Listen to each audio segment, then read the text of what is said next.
Mission के अनुसार मैं कहूं, अन्नमय कोष तक से ही सिर्फ स्वस्थ नहीं रहोगे, जब तक कि प्राणमय, मनोमय, विज्ञानमय कोष भी आपका शुद्ध और स्वस्थ नहीं होता। ये हमारे 3000 साल पहले हमारी संस्कृति ने कहा, लेकिन इस प्रेम्बल को भूल गए। ये प्रेम्बल था हमारे स्वास्थ्य का कि आपको विज्ञानमय, आनंदमय कोष हमारा अंतिम लक्ष्य था। हम कहां चले गए प्रेम्बल में? अपनी इंद्रियों की इच्छाओं के विस्तार के गुलाम बन गए। हम मानते हैं स्वतंत्रता क्या है? वेस्टर्न के लोग जो स्वतंत्रता की बात करते हैं, लिबर्टी, उनकी लिबर्टी ये है कि हमारा जो मन करे मैं करूं, my body my choice, my mind my choice, who are you to decide about me. वो भूल जाते हैं कि तुम्हारा अस्तित्व पूरे ब्रह्मांड में नितांत एकाकी नहीं है। और बंधुओं, मैं तो फिजिक्स का विद्यार्थी हूं, पार्टिकल फिजिक्स कहती है, लेटेस्ट सब एटॉमिक वर्ड जो फिजिक्स के, every particle in the cosmos is depending on all other particles of the cosmos. ब्रह्मांड का प्रत्येक कण शेष सभी कणों के प्रभाव से ही अस्तित्ववान है। जब ये साइंस भी आज लेटेस्ट कह रही है, हमारी भारत की दृष्टि भी कह रही है, तो हम अपने अस्तित्व को नितांत अपनी इंद्रियों तक सीमित रहकर क्या भारत के दर्शन के उस मूल प्रेम्बल से भाग नहीं रहे हैं? क्या तेन तक तेन भुंजी था से भाग नहीं रहे हैं? क्या ईसावास्यविदम से भाग नहीं रहे हैं? क्या या हम जब इंडिविजुअलिज्म, अति व्यक्तिवादिता के चक्कर में संगक्षब्दम संपदब्दम संभो मनांस जानताम देवा भागम यथा पूर्वे समझाना ना उपास्ते समायनी मंत्र समिति समायनी समानो मन सह चित्ते साम। ये जो समान संकल्प हो, समान दृष्टि हो, समान विचार हो, समान गति हो, समान लय हो, समान विचार हो, समान रूप से समृद्धि हो, ये हमारा प्रेम्बल रहा है। हमारा प्रेम्बल रहा है अपरिग्रह, अस्ते, एक्युमुलेशन ऑफ वेल्थ नहीं। ये पश्चिम का प्रेम्बल है, एक्युमुलेशन ऑफ वेल्थ। ये हमारा प्रेम्बल नहीं था। हमारा प्रेम्बल था तेन तक तेन भुंजी था और अपरिग्रह। इसका मतलब ये नहीं कि हम पुरुषार्थ ना करें।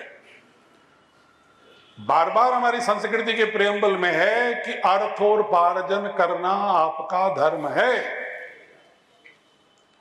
लेकिन उसका प्रयोग कहां करना है? परमार्थ में। अपने लिए निजी जितना न्यूनतम उपयोग है करके बाकी समाज को वापस दो, ये दृष्टि है। और दुनिया के जितने भी दर्शन हैं, सब में दान की परंपरा है। कहीं जकात के रूप में, कहीं चैरिटी के रूप में। कोई भी ऐसी संस्कृति, फिलॉसफी नहीं है, लेकिन हम आकर के 300 सालों के उस एक्सेसिव इंडिविजुअलिज्म के शिकार होकर और कैपिटलिज्म के शिकार होकर के वेल्थ एक्युमुलेशन करके पूरी सामाजिक, आर्थिक, वैचारिक, सांस्कृतिक रूप से, प्राकृतिक रूप से पूरी व्यवस्था को चरमराते हुए देख रहे हैं। और फिर भी हम डेवलपमेंट के उस मॉडल की ओर तेजी से भाग रहे हैं, शिक्षा में उस मॉडल की ओर तेजी से भाग रहे हैं जहां अमेरिका में एक बच्चा बंदूक लेके जाता है और अपने सहपाठियों और गुरुजी को सैकड़ों लोगों की इंडिस्क्रिमिनेट फायरिंग करके हत्या कर देते हैं। क्या हम संस्कार को उसी ओर ले जाना चाह रहे हैं? और एक और मॉडल है कि शिक्षा को 5 स्टार होटल बना दो, स्कूल मत बनाओ, 7 स्टार होटल बनाओ। बच्चे घर में एसी में रहें, एसी गाड़ी में जाएं, वहां एसी में बैठे, और पढ़ाई लिखाई जो कराओ ठीक है, उसके बारे में कोई टिप्पणी नहीं कर रहा हूं, लेकिन इंफ्रास्ट्रक्चर हाई क्लास होना चाहिए उनके साथ। उनसे पूछो, ऐसा व्यक्ति, नारा तो बहुत लगाते हो, जब थोड़ा सा भी आक्रमण हो जाता है पाकिस्तान का, चाइना का, डोकलाम पर कहीं हलचल हुई, कश्मीर में कोई हलचल हुई, तो सेना का एक एक व्यक्ति बहुत याद आने लगता है। उस समय सभी लोग जयकारा करते हैं, जैसे सेना का प्रत्येक आदमी भगवान दिखता है उनको। अभी आपने देखा होगा ऑपरेशन सिंदूर, लेकिन बंधुओं, कभी ये सोचा कि हमारा बेटा भी क्या कभी -50 डिग्री में जाकर कारगिल में खड़ा हो पाएगा सीना तान के क्या? या जैसलमेर में +50, 55 डिग्री में गर्मी में पाकिस्तान की सीमाओं की सुरक्षा के लिए खड़ा हो सकता है क्या? ये जो रेफ्रिजरेटर चाइल्ड है ना, इनको मैं कहता हूं रेफ्रिजरेटर चाइल्ड, इनके माध्यम से देश की न सुरक्षा सुधर सकती है न ज्ञान परंपरा हो सकती है। और हम थोड़ी सी बारिश हो गई तो रेन वेव, थोड़ी सी ठंड पड़ गई तो हीट, कोल्ड वेव, और थोड़ी सी गर्मी पड़ गई तो हीट वेव, और ये सारे वेव प्रकृति के झंझावात हैं। इन्हीं के मध्य से गुजरते हुए, पुरुषार्थ करते हुए पूरे मानव समाज की पीढ़ी ने इतिहास को इतने लंबे उत्कर्ष तक ले आई है। प्रकृति से भागने वालों से नहीं आई,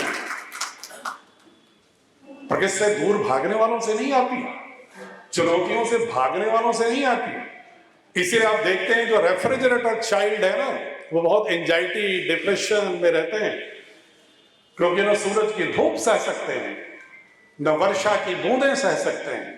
वर्षा की एक बूंद आई तो छींक शुरू, गर्मी की थोड़ी तपिश आई तो फीवर शुरू। अरे भाई क्या बना रहे हो आप? भारत गढ़ रहे वैसे। मैं उन गार्जियंस को भी कहता रहता हूं कि आप अपने बच्चे को बनाना क्या चाहते हैं? पहले क्या बनाते थे? रामकृष्ण ऐसे नहीं हुए थे। अयोध्या के पैलेस को छोड़ करके जा करके 11 वर्षों तक बाहर वशिष्ठ के यहां लकड़ी बंद करके चुन चुन करके लाते थे, तब खाना बनता था तो खाते थे।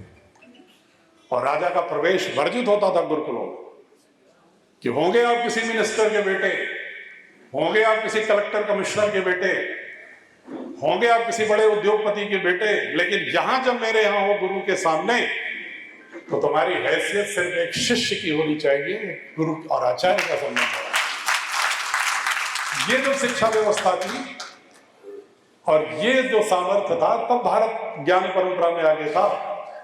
चाइना करता है ऐसा, आप स्टडी करके देखिए। चाइना क्या करता है, 3 साल के बच्चे को ना ऐसे स्विमिंग पूल में डाल देता है। मां बाप भी उनके कल्चर है, इतना वॉच करते हैं कि बच्चा मर न जाए, वॉच करेंगे। लेकिन कहते हैं तुम जूझो, तुम पानी की धाराओं से, उसके उत्ताल तरंगों से, उसके आरोह अवरोह के साथ अपनी सुरक्षा को खुद सीखो। हरदम हैंड होल्डिंग की बैसाखी पे बजिए। जिस यूरोप की हम आलोचना करते हैं, मैं वहां गवर्नमेंट ऑफ इंडिया के उससे 2 बार पढ़ने गया, एक बार हेग, एक बार पेरिस, और अमेरिका में भी ड्यूक यूनिवर्सिटी में 6 मंथ वहां भी पढ़ा। मुझे आश्चर्य हुआ पहली बार जब मैं हेग में गया, आज के 22 साल पहले, तो रेस्टोरेंट में बड़े बड़े घरों के बच्चे सैटरडे संडे को सर्व कर रहे थे खाना। बच्चे के हाव भाव से देख करके हमने पूछा कि आप यू आर हियर एम्प्लॉयड? बोले no sir, we are here only for short term employment. तो हमने कहा why you need short term employment, your parents are poor? बोले नो सर, वो तो $1 ट्रिलियन के मालिक हैं। तो हमने कहा फिर ऐसा क्यों करते हो? तो बोले वो जैसे 18 साल की ऊपर उम्र होती है तो वो मुझे अपने ही घर में किराएदार बना देते हैं और कहते हैं कि तुम हायर एजुकेशन करोगे तो अपने सामर्थ्य, अपने परिश्रम के अर्थ से करोगे, तुम्हें मुझे बैसाखी नहीं देनी है, पुरुषार्थी बनानी। और हम क्या करते हैं, हम बुढ़ापे तक अपने बच्चे के लिए कमाते रहते हैं, बुढ़ापे तक एक्युमुलेट करते रहते हैं, और उसके चक्कर में समाज के साथ भी पाप करते हैं, और बच्चे को तो चूचू मुरब्बा बना के छोड़ देते हैं। जैसे आप लोग आंवले का मुरब्बा बनाते हो, चूचू मुरब्बा बना देते हैं। ऐसे बच्चे किसी देश के लिए उपयोगी नहीं होते। इजराइल को देखिए, वो अच्छा कर रहा है, बुरा कर रहा है, वो सेकंड ऑफ, उस पर बहस में नहीं जा रहा। उसकी बहुत सारी जो करतूतें हैं उसका मैं आलोचक हूं, लेकिन उनका साहस देखो। अब इलाहाबाद मंडल की जितनी पॉपुलेशन है उसकी 2/3 पॉपुलेशन है इजराइल की, और जनाब अमेरिका तक की हिम्मत नहीं पड़ता कि वो कह दे इजराइल से कि तुम ये समझौता करने को मजबूर हो जाओ ग्लोबल पॉलिटिकल ऑर्डर में। क्यों? क्योंकि उनके बच्चे बचपन से ही ऐसी शिक्षा पाते हैं कि मुझे स्वावलंबी बनना है, मुझे पुरुषार्थी बनना है, हमें अपने भविष्य का निर्माता खुद बनना है, हमें आने वाली चुनौतियों के लिए ज्ञान सृजन करने की क्षमता विकसित करना हमारा परम दायित्व है। किसी के लूट मार करके, घूस लेकर के, किसी के बहाने बैसाखी लेकर के जीवन जीने की कला वहां की संस्कृति नहीं पनपने देती। तो शिक्षा में बहुत ही आमूलचूल परिवर्तन की जरूरत है। लाया कहां से? ऐसा नहीं था भारत में नहीं था, ये भारत में था। भारत में लगभग ज्ञात इतिहास के 3500 सालों में यह जज्बा था। वो जज्बा तब था, उसी का कारण था कि जब दुनिया में जिस यूरोप की हम सलाम करते हैं वो यूरोप कोपरनिकस की हिम्मत नहीं पड़ी ये कहने की कि सूरज के चारों ओर पृथ्वी घूमती है, क्योंकि क्रिश्चियनिटी के कैथोलिक में लिखा हुआ था कि सूरज पृथ्वी के चारों ओर घूमता है। हिम्मत नहीं पड़ी। उसने अपने शिष्य से कहा कि शोध तो कर लिया मैं, लेकिन मुझे सजा मिल जाएगी, तुम जरा इसको मेरे मरने के बाद प्रकाशित कर देना। और जब गैलीलियो उसकी वकालत करता है कोपरनिकस के रिसर्च की, तो उसको आजीवन कारावास होता है। जब ब्रूनो उसकी वकालत करता है एथेंस के चौराहे पर, उसको बांध करके सरेआम चौराहे पर आग लगा करके जला दिया जाता है, ब्रूनो जैसे दार्शनिक। ये कब की बात है? 16वीं 17वीं शताब्दी। लेकिन वो हमारे पुरुषार्थी भारतीय, हमारे पूर्वज, ऋग्वेद के 3रे मंडल में ही लिखा हुआ है कि सूरज के चारों ओर पृथ्वी घूमती है, अपनी कक्षा में घूमती है और थोड़ी झुक करके घूमती है, हजारों साल पहले। और उसको मैथमेटिकल लैंग्वेज में, कुछ लोग कहते हैं तो इंट्यूशन में कहा होगा, काल्पनिक रूप से कह दिया होगा, कुछ चमत्कार से कह दिया होगा। तब उन्होंने जब पढ़ा आर्यभट्ट को 6वीं शताब्दी में, आर्यभट्टीय में, कि तो बड़े खगोल विज्ञान का गणितज्ञ फार्मूला है इसमें, पाई कि सबसे पहली जो दशमलव के 3 अंक तक आर्यभट्ट ने दिया। फिर जब उन्होंने देखा कि ब्रह्मगुप्त का स्फुट सिद्धांत, बृहद संगीता बारहमीर की, और सूर्य सिद्धांत जिसकी आज तक तिथि नहीं मालूम है, उसके जब सूत्रों को पढ़ा उन्होंने कहा, तो उन्होंने कहा भाई ये हम कैसे कह सकते हैं कि भारत से भी ट्यूशन से कह रहा था या इमेजिनेशन से कह रहा था। इसके पास तो गणितीय सूत्रों के आधार पर प्रामाणिक रूप से ज्ञान है, खगोल विज्ञान। और उसी मैथमेटिक्स को फिबोनाची, जो मैथमेटिकल सीरीज की बात करता है, लाप्लास, आइंस्टीन फिजिसिस्ट, वो कहता है अगर भारत ने नंबर सिस्टम नहीं दिया होता जो अरब से होते हुए यूरोप में आया, अगर भारत ने अलजबरा नहीं दी होती, भारत ने कैलकुलस इवॉल्व नहीं किया होता, तो हम E=mc² को भी कोई शोध करके इसका कैलकुलेशन नहीं कर पाते। ये आइंस्टीन ने अपने संस्मरण में लिखा है। लेकिन ये बच्चों को कभी पढ़ाते हैं क्या? एक लाइन किताबों में आ जाता है कि आर्यभट्ट ने शून्य का आविष्कार किया। यह भी गलत है तथ्यात्मक रूप से। शून्य का आविष्कार उससे पहले हो गया। भारत तमाम वैदिक ऋचाओं में शून्य शब्द की चर्चा है और गणितीय रूप में चर्चा है, गणित के रूप में चर्चा। 72,000 नाड़ियों की चर्चा है ऋग्वेद में। और बुद्ध के समय के ललित विस्तार को देखेंगे तो 10⁴27 तक के नंबर सिस्टम की चर्चा है। और बंधुओं, था एक इंटरेस्टिंग चीज बताऊं, बुद्ध की शादी का जो स्वयंवर हुआ था राम का स्वयंवर तो धनुष तोड़ के हुआ। बुद्ध के स्वयंवर की चर्चा कभी सुना आपने? बुद्ध का स्वयंवर हुआ था गणित के प्रश्नों के हल जो राजकुमार करेगा उससे शादी होगी यशोधरा की। और अर्जुन नाम के गणितज्ञ ने सवाल पूछे और बुद्ध ने 10 टू द पावर 47 तक की जब उन्होंने गणना करके बता दिया, तब यशोधरा की शादी बुद्ध से होती है, सिद्धार्थ से। कोई मतलब नहीं। हम तो अनपढ़ थे, हम तो गंवार थे, हम तो सपेरों के थे। ऐसा 1835 के बाद से टेक्स्ट बुक में डाल दिया गया और हमने मान लिया, उन्होंने कहा और हमने मान लिया। और पीढ़ी दर पीढ़ी अगर कोई कुछ कह दे भारतीय संस्कृति के बारे में तो कुछ लोग खड़े हो कहते हैं कम्युनिस्ट है क्या। और कोई कह देगा कि ये तो हिंदुइज्म की बात कर रहा है क्या। बंधुओं, मैं किसी पंथ की बात करने वाला अंतिम व्यक्ति रहूंगा, अंतिम व्यक्ति रहूंगा किसी पंथ और रिलीजन की बात करने वाला।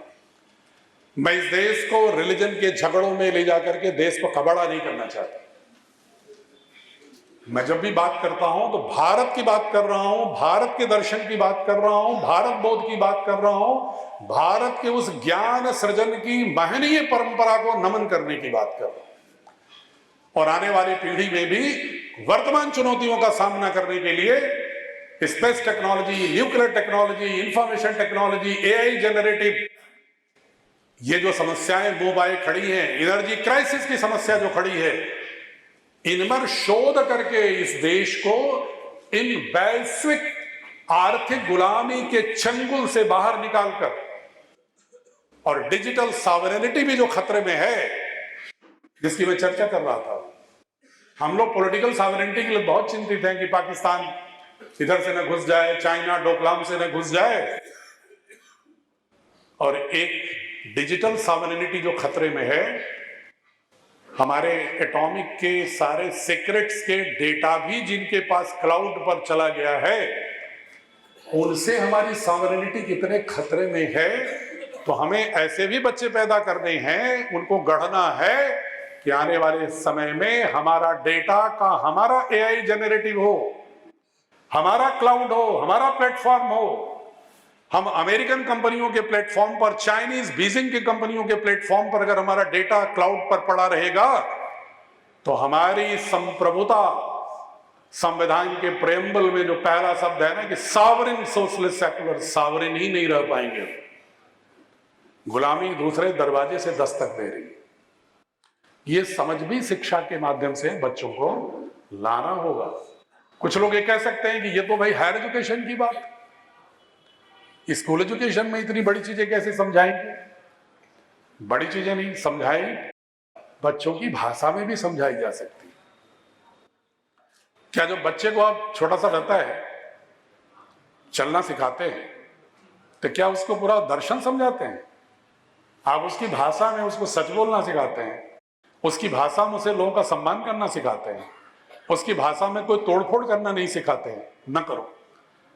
तो कोई भी बड़ी से बड़ी चीज भी उम्र अनुकूल भाषा में, कहानी के माध्यम से, पोएम के माध्यम से, स्टोरीज के माध्यम से, नाटकों के माध्यम से, ग्रुप डिस्कशन के माध्यम से, डिबेट के माध्यम से, एज अप्रोप्रिएट पेडागोजिकल अप्रोच के माध्यम से आप ऐसे डिजाइन कर सकते हो कि उसी एनसीएफ की परिधि में रहते हुए जो कंटेंट का सिलेक्शन हो और उस कंटेंट पर जो क्वेश्चन और एक्सरसाइजेस की संरचना हो वो इस तरह से हो कि बच्चे का ओरिएंटेशन, उसका मानस इस तरह से खड़ा हो।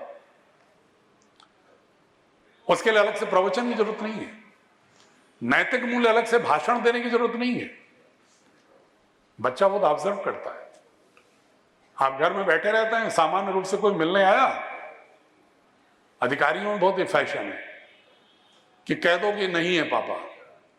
बच्चा देख रहा है कि पापा तो सामने बैठे मेरे कह रहे हैं कह दो नहीं है पापा, तो उसकी समझ में आ जाता है कि झूठ बोलना कोई बुरी बात नहीं है। और फिर आप समझाते रहो बाद में कि सच बोलना चाहिए, सच बोलना चाहिए। आपसे भी जो झूठ बोलेगा तो आप उसको थप्पड़ मारो, कुछ भी मारो, बोलेगा वो आपको थप्पड़ तो नहीं मारेगा क्योंकि उसने सीखा है कि पिता को नहीं थप्पड़ मारना है, लेकिन जब और बड़ा हो जाता है, पिता बूढ़ा हो जाता है, उसमें से कुछ थप्पड़ भी मार देते हैं। और नहीं तो अंदर से भाव जरूर होता है एक रिएक्शनरी कि अपना तो कुछ करता है, मुझे सिखा रहा है नैतिकता, मॉरलिटी सिखा रहा है, उसका सबकॉन्शियस रिएक्ट करता है।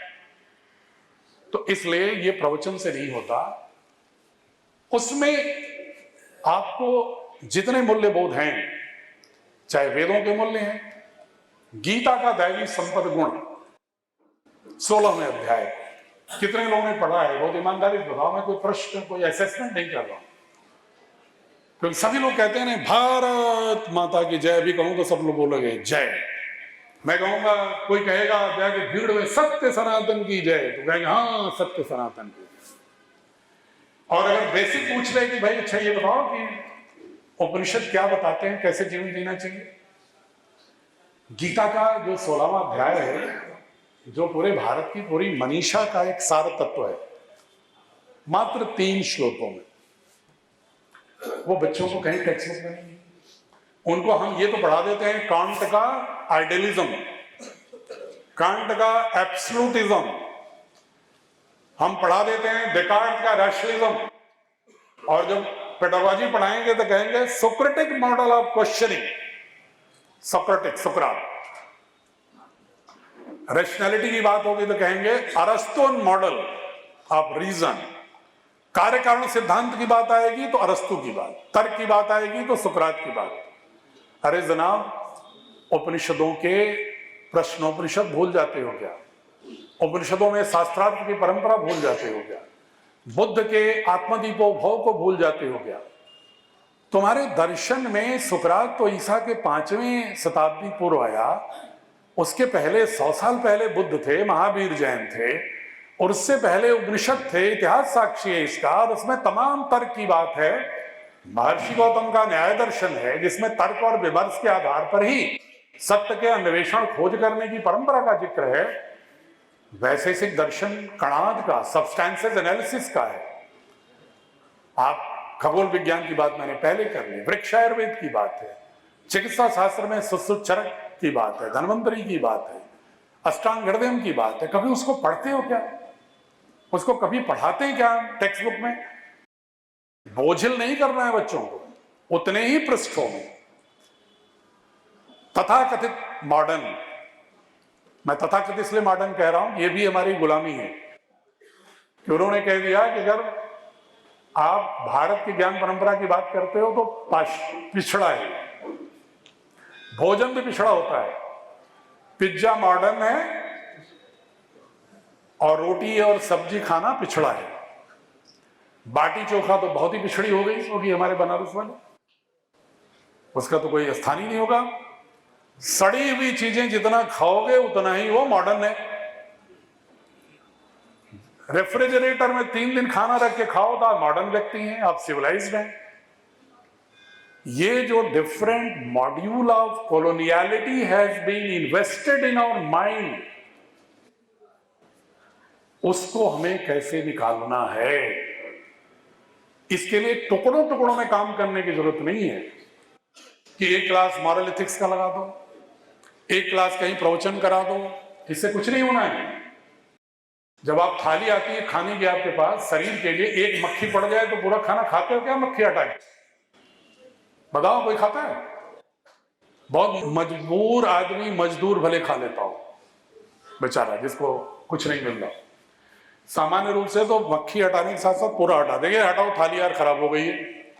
लेकिन जब आपकी पुस्तक में इस तरह की मक्खियां हर चैप्टर में पड़ी रहती हैं, जो आपकी भारत की संस्कृति के दूर ले जाती हैं, आपको भारत की विशालता से दूर ले जाती हैं, भारत की व्यापकता से दूर ले जाती हैं, भारत के दर्शन को आपके न्यूक्लियस से हटाती हैं और तथाकथित आधुनिकता के नाम पर आपको कमजोर बनाती हैं, गुलाम बनाती हैं, आपके अंदर सृजन करने की परंपरा का हनन करती हैं, आपके अंदर पुरुषार्थ को समाप्त करके परमार्थ, प्रमादी और आलसी बनाती हैं।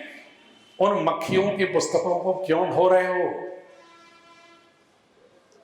उनमें क्यों नहीं तलाशते हो कि एक एक पंक्ति में भारत दिखना चाहिए, एक एक पंक्ति में। लेकिन वो भारत कौन सा भारत? फिर मैं रिपीट एक लाइन कर रहा हूं, ये भारत नहीं जो आज दिख रहा है। ये भारत तो तमाम 400-500 शताब्दियों से जूझता हुआ और मुख्य रूप से 190 वर्षों में शिक्षा व्यवस्था के माध्यम से किए हुए आघात से जो आक्रांत भारत है, भ्रमित भारत है, उसकी बात नहीं कर रहा हूं।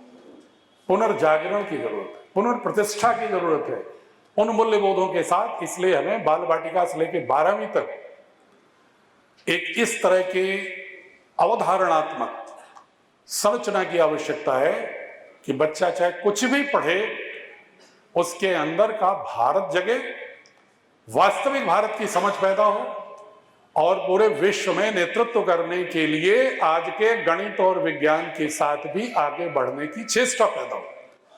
भारत ने कभी किसी ज्ञान परंपरा का विरोध नहीं किया है।